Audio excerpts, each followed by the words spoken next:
warahmatullahi wabarakatuh. Alhamdulillahi rabbil alamin wa bihi nasta'inu ala umurid dunya waddin.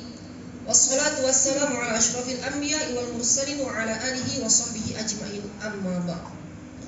Dewan Hakim Karya Tulis Ilmiah Al-Quran yang mulia, para peserta, panitia, serta akhi wa ukhti yang berbahagia, pada kesempatan kali ini izinkan saya memaparkan karya tulis saya yang berjudul Rantai Pasokan Makanan Halal, mewujudkan ekosistem halal nasional dan optimalisasi perekonomian umat. Beberapa problem umat menjadi alasan saya tertarik mengangkat judul ini. Sebagaimana yang kita tahu, pada awal tahun 2022 ini kita bisa mengingat bagaimana harga yang melonjak tajam dan stok kelangkaan minyak goreng di tanah air. Kepanikan dan penimbunan terjadi, dan setelah ditelusuri, mafianya tidak lain tidak bukan adalah Dirjen Kementerian Perdagangan Luar Negeri Indonesia sendiri. Pertengahan tahun tadi kita ditunjukkan informasi akan angka inflasi yang kian meninggi dan Provinsi Jambi menjadi sang juara dengan 8,85% se-Indonesia. Padahal dalam sisi perekonomian global, industri makanan halal telah menarik perhatian umat dunia. Bagaimana tidak, diproyeksikan pada 2024 income pendapatan sektor ini mencapai 1,38 triliun US dollar. Dari sini dapat kita analisa bahwa pengembangan logistik pangan adalah salah satu solusi yang strategis untuk perekonomian umat saat ini. Pembahasan pertama mengenai rantai pasokan makanan halal atau dikenal dengan halal food supply chain adalah keseluruhan kegiatan entitas yang terlibat dalam proses sepanjang rantai manajemen pangan, dimulai dari pemilihan bahan baku, proses produksi, pemasok, penyimpanan, pengembangan, serta distribusi ke tangan konsumen terhindar dari kontaminasi unsur yang non-halal. Konsep ini sejalan dengan perintah Allah Subhanahu wa taala dalam Al-Qur'an surah Al-Baqarah ayat 168. A'udzu billahi minasyaitonir rajim. Bismillahirrahmanirrahim.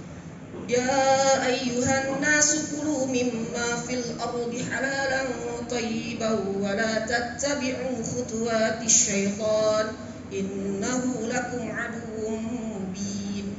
Hai sekalian manusia, makanlah yang halal lagi baik dari apa yang terdapat di bumi, dan janganlah kamu mengikuti langkah syaitan, karena ia musuh yang nyata bagimu.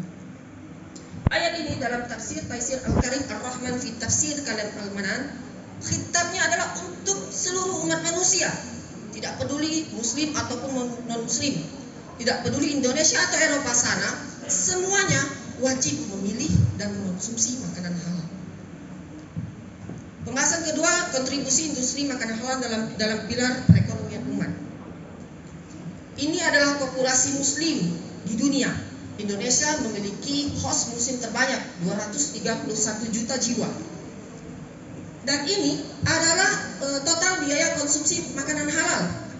Kita menjadi target pangsa pasar yang mengonsumsi sekitar 144 miliar dolar belanja konsumsi industri makanan halal. Sementara sektor pemerintah terbaik, Indonesia masih berada di peringkat 4 terkait sektor produksi dan kegiatan ekspor, dengan negara Malaysia yang menjadi sang juaranya. Dari sini dapat identifikasi ketika kita bisa mengoptimalkan industri makanan halal, setidaknya ada 3 yang dapat kita jawab. Yang pertama, menekan biaya angka konsumsi. Yang kedua, kebutuhan pangan dalam negeri. Dan yang ketiga, untuk menjadikan Indonesia menjadi pusat destinasi halal dunia. Oleh karena itu, ada 4 strategi pengembangan rantai pasokan makanan halal yang saya tawarkan. Pertama, tentu keseriusan dalam ketahanan pangan. Yang kedua, inisiatif subsidi berkelanjutan. Yang ketiga, optimalisasi pendampingan sertifikasi.